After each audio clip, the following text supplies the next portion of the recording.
Hello everyone at Strive. My name is Annette Kelly of Little Penny Thoughts, and today I want to talk about minding your mental health and looking after your personal well-being during these times.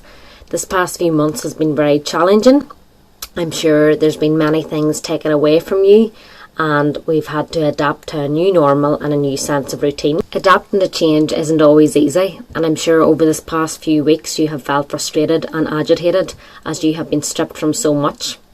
It's important to remember that this situation is temporary and it won't and can't last forever.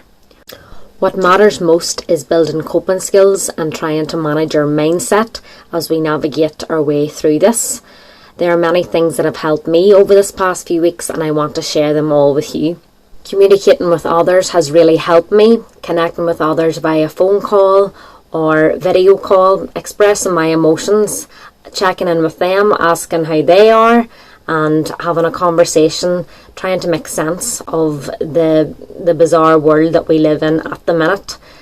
You often find that we can get lost in our own heads and we think that everybody else has it all sussed and all worked out, but it's important to reach out and speak to others and realise that many other people may be struggling as well, and it's good to talk through your emotions and not keep them bottled in, because a problem shared is a problem halved.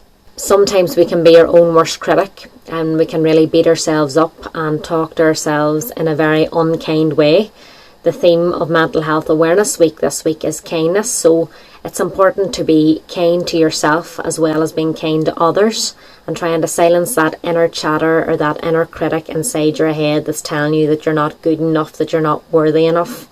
I want to remind you that you are enough, and so many people love and care for you, and try to remind yourself of that when your mind tries to trick you into thinking otherwise.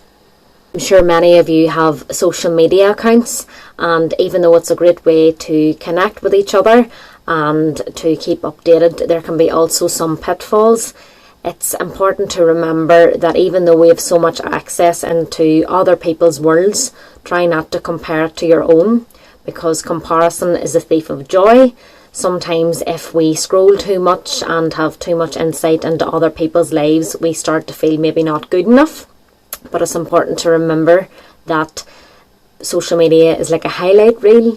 Many people just put up the good times and the good stuff, so it's not always the reality, and you're only seeing a snippet into someone else's life as well. Try to limit your screen time, and it will have a direct impact on your well-being and mental health, because it's good to live life through your lens and not just always through the lens of your phone.